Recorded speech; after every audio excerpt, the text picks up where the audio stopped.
Hello, this is Cole, and welcome to the All or Nothing Real Estate Podcast with Blake and Parker.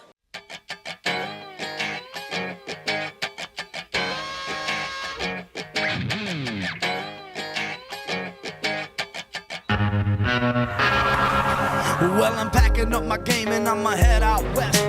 Hey, welcome to the All or Nothing Real Estate Podcast, where we cut through the noise and deliver real insights, real experiences from real estate leaders and those wanting to grow their real estate business. Hey, if you have any questions, submit your questions to allornothingpodcast@gmail.com. Follow us both on social.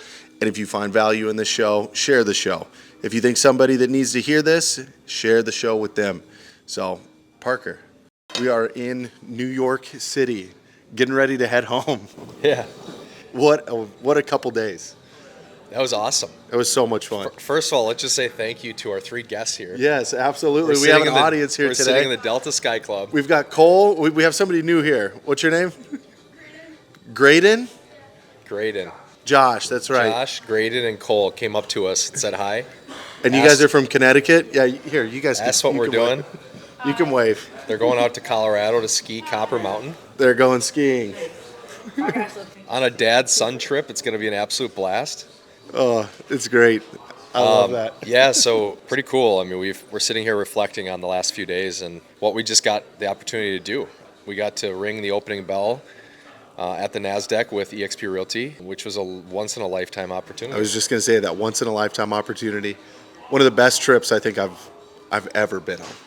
This was Yeah. great. It was really special. It really provides an opportunity to reflect on just, our lives and where we came from. And I was thinking, like, just a kid from Apple Valley, Minnesota. And you're just a kid from Kansas City, Missouri. Kansas City, dude. And here we are ringing the bell at the stock exchange. It's pretty cool. It is nuts, man. Thank you for the invite. Thank you to eXp for, really, that was a full experience. I've never experienced anything like that, and it was just, I don't know, I'm really full of gratitude. All day yesterday, I was just the biggest smile walking around, just going, is this the life that we get to live? Yeah. This is so nuts. And it was earned. We've worked really, really hard for this, and that's the result of many years of, like I said yesterday, everything between tragedy and triumph. It was cool. So it was able to allow me to kind of reflect on everything and come full circle, which was really cool. Let's talk about How it started? how the day started, how it went. Well, we started at the gym. We started at 4:30 in the morning. Yeah, we started at Oh, 4:30. We're not going to miss a workout before we It's go true. to. It's part of the daily routine. Just because we're out of town, we're not going to give up the daily routine there. Yeah, that was great, by the way. It got the energy flowing and got us pumped up a little bit. It was really good. We hit the cab, so we ordered a lift plenty early. What we thought was early enough. Yeah, and so when we put it into Google Maps, we realized that we were actually going to the wrong location. We're staying on Wall Street. Yeah. And so we just assumed, because there is a Nasdaq building on Wall Street, but we assumed it was going to be there and we could just walk. Yeah. Turns out it's 4 miles away in Times Square. Yeah. Slight panic. Yeah. 22 minutes away. We were supposed to be there in 22 minutes. And we get there, and so you get dropped off, you walk in. It's obviously a very impressive building, and Yeah. you go through security, and they take your credentials and have to scan your badge and license, and then you get invited over to an elevator, which takes you up to the 10th floor. Yep. Which is where we saw everybody on the corporate side, so the C-suite, Glenn, Leo, Wendy, Amy. Bunch of the leaders. The throughout leaders. the entire country. Canada as well. Yep, we got very specific instructions. So it was almost like going to a museum where a NASDAQ employee pulled us all aside and rehearsed the rules Yeah. of how it was going to go. That was very cool. Well, first they put you in the room, right? And you're chatting with everyone and you're getting coffee and they're like, oh, shoot, they're here. And that was pretty cool. And getting to catch up with Leo and say hi to Glenn and take photos in front of the NASDAQ booth. That was really cool. And they had some cool coffee mugs made for us and T-shirts and a couple commemorative things. It was really cool. But then before we head down, we're going to get these pins on our lapels so we could go downstairs and onto the floor. And I look over as I'm talking to Amy Weaver, and I look over and see Spring Benson. She's actually at eXp now.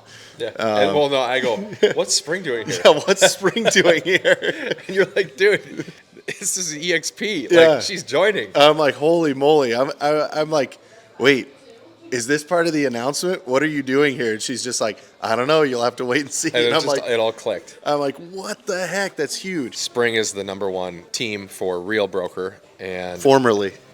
Real Broker, now with EXP. Yeah. And she grew her group to about 3,200 people at Real, which is extremely impressive. Huge group. And then we got to meet Abel Gilbert, who's a friend of mine from the Tom Ferry Network, who was also there. And he runs a brokerage out of Miami, Florida, that just moved over to join us at EXP as well. Was it 100 agents? 100 agents, yeah. So that was a really cool way to start the day of seeing, two friends who were a surprise. Big surprise. It's like, man. And then we saw Leo, and He's like, I didn't tell anyone, didn't tell anyone. He's like, I told like 3 people. I've been keeping that under wraps. So they come up. So we're on the 10th floor. They come up and they say, we're going to head downstairs in 2 minutes.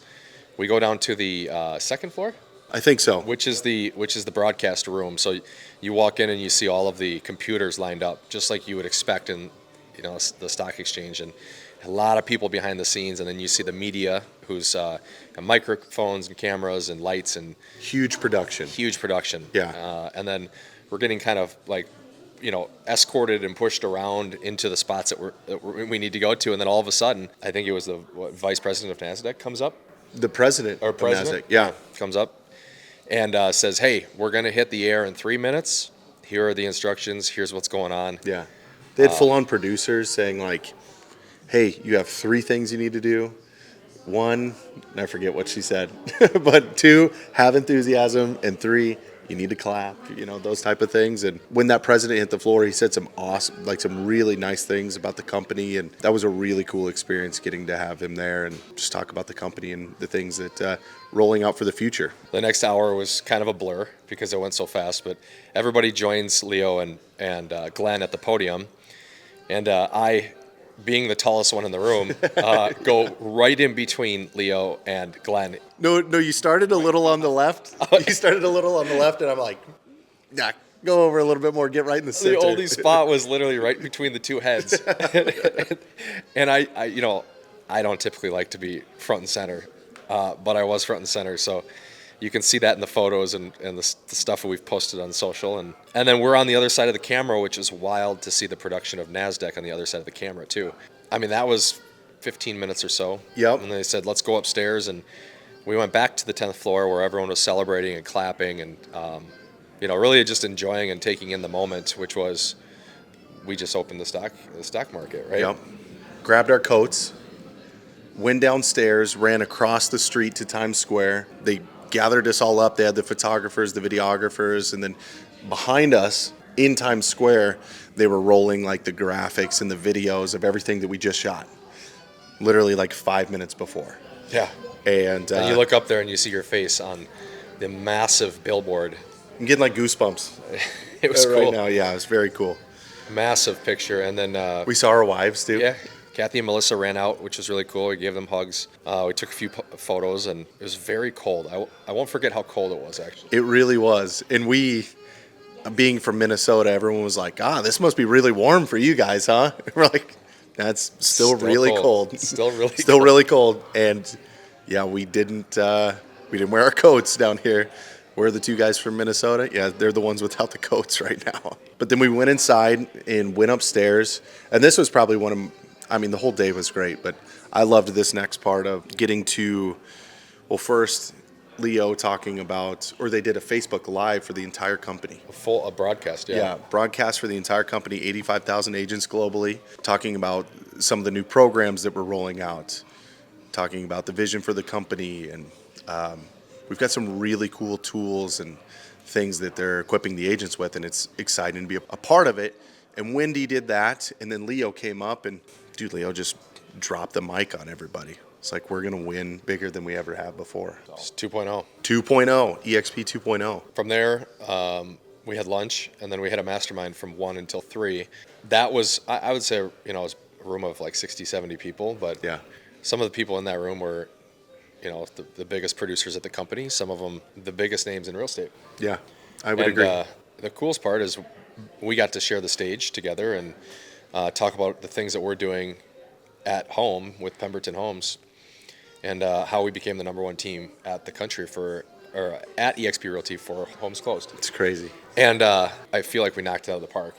I think so. I mean, I know we had fun, and people really received it really well, got the room going, got to have fun, just like a back and forth conversation and share what's working. What was funny was about 15 minutes before when he was like, hey, we're not going to be able to use slides. Nobody's getting slides. Can you adjust? And we're like, yeah, we got this. So Just freewheeled it. Yeah. It was a two-part conversation. First part was about the journey of how we got here and how that has impacted the culture of our company and some of the things that we've changed in the last couple of years that have led to this growth mentality and this core value of growth in all areas and what that means to us and what that means to us as a company and why that's helping bring the environment up at our company and why people want to be a part of that.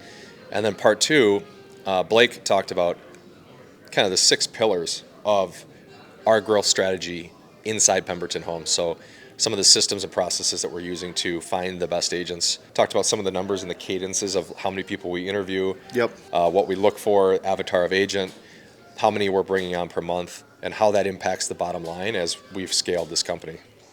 Yeah, and really just shared. Well, I'm glad we did this. We kind of peeled back a little bit of like 2 really key things that are home runs for us right now with growth. Company meetings, bringing guests in. I love our Tuesdays. And then a duplication piece, part of onboarding, almost like a referral system. The text that we got afterwards, I mean, people texting you saying, yeah, you guys have got something crazy going on. And I know more people want to hear about it. And so people sending, before we're even off the stage, I'm getting Facebook messages saying, hey, I want to come visit you in Minnesota and see what you guys are doing. And we got enough of those where I think we're actually going to throw an event in August, kind of open up the book for those outside that want to see what we're doing and make that a 2-day event and make it something really special. So that experience spurred potentially another really big event later in the year for us. Yeah, and it's encouraging to hear those things from specifically, I think those people in that room is just like a great affirmation. Right? I don't know if that's the right word, but confirmation, right?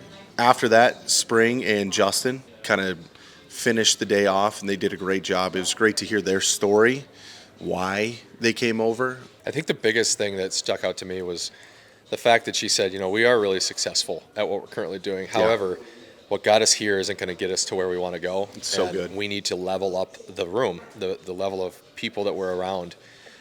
And we saw an opportunity that EXP had where they had bigger producers, bigger thinkers, bigger attractors, and a bigger model to be able to grow. Mm-hmm. And hearing it from her, who was at a competitor, really just reaffirmed the fact we're in the right place, number one. But also, it adds another unbelievable business owner to EXP that can challenge us, that can motivate us, that we can work with. Being in 2 separate markets, collaborate with. And she said, hey, don't get comfortable, guys, because we're coming after you. Yeah, I loved it. The direct point over to our table. We're coming for you. I love that because that stuff gets me fired up. And then I just look at you, and we looked at you, we're like, nah. Yeah, we're putting our foot on the gas. That motivated me more than ever. I mean, it's hard to get into that number one spot. It's even harder to stay there. But we're never going to stop. I mean, we are even in the Nasdaq Center, sitting there sending messages out to the best agents in the marketplace. Oh yeah. Attracting people, getting commitments from each other, and doing the thing that got us here. Because number one, we really enjoyed doing that. 2, we're extremely growth-minded people in general. And 3rd, we have a commanding head start.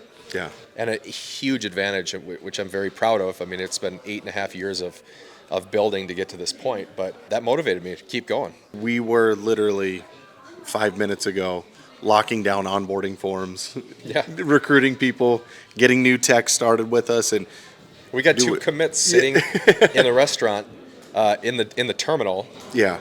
Which we've been obviously chasing for a little while here, so it's great to get 2 kills before we leave. Yeah, 2 kills. I love it, man. That is one of my favorite things to do, and I love getting to do it every day. And you're completely right. Is it may seem like cool, you've got this head start, but really, it's just we haven't stopped doing it at all. No weekends, no, like, and it's not like this big, gigantic, overwhelming thing, but it is just like consistency over and over and over. Messages, connecting, going on appointments, setting appointments. That's really it. Yeah, and to comment on that, we addressed this to the room too. Of, it's really easy to get comfortable around, any amount of sale, high number of sales, 500, 600 sales a year. It's very easy to just coast and start to enjoy life and travel and take your foot off the gas. And the one thing about us is that we love the actual process of doing the work. So the next day, we're up at the same time, we're working out, we're sending the messages, we're prospecting from the road when we could entirely take that time off. And tomorrow we head back to town. We'll get in late tonight. We'll be back at Lifetime at 6:30 tomorrow, doing the exact same thing that we do every single day. And that's my message to everybody that wants to grow, is that you need to continue to do the things, not just a couple days a week, but you need to do them 7 days a week, every single day, committed to the things that help you grow. Yeah, 100% agree. And after that, took some more photos. I mean, it was a great time. Went back to the hotel. Then we went to Little Italy, had a great dinner. Well, we had an Uber debacle. Blake and I were sprinting around Times Square. That's right. Thinking about our two big asses running around Times Square. Ran 2 blocks the opposite way. We're like, oh, he's on the other side. We start sprinting because he's like, I'm going to leave. And then we get to the other side. And you're like, oh, we ran the wrong way. Damn, okay. And it was freezing. It was really cold. But we ended up getting back. Went to dinner with Melissa and Kathy. Had a really nice night. And then, here we are. I honestly really haven't had more than like 10 minutes to really sit down and really think about this. I'm very poor at actually like taking a second and like sitting in the thought, because I'm always thinking about the next thing. And I don't even know if I will really do that even. But I know that it's a special moment. I know that those pictures will be memories forever, and we'll always be able to say that we rang the bell at Nasdaq, opening bell. Yeah. That's crazy. Yeah, once in a lifetime thing. Thank you again for just letting me be a part of it. Thank you to EXP for letting me be a part of it. It's insane to even say that out loud. The thing we've both done. This is advice I would give anybody that's looking to grow, is that you have to get yourself into bigger rooms. You have to continue to challenge the room that you're in, and leveling yourself up. And at times it can be very uncomfortable. At times you can feel intimidated to be around those people. You might even have imposter syndrome. Yeah. And that those feelings, when you feel that means that you're actually pushing yourself past your comfort zone. And for the 9 years that I've been running this team and growing this team, I've continuously put myself in those bigger rooms. And when I met you, it was apparent that you were doing the same thing. You were trying to get into those spaces that were going to allow you to grow. And then look what happens. I mean, you're like a small fish in a pond, and you grow to be the same size as those fish. And if you really listen and you really work hard and you really stick through those tough times, you can become as big as you want. So true. It's such great advice. What a great memory. And heading back home to go kick more ass. So yeah, I'm excited. That's it, man. That is it. All right. Hey, thank you guys for watching the show, listening to the show. Again, this is the All or Nothing podcast. Follow us on social media. If you found value in the show, share it with somebody. If you know somebody that needs to hear this show, share it with them. Until next time, guys, have a good one. Well, I'm packing up my game and I'ma head out west.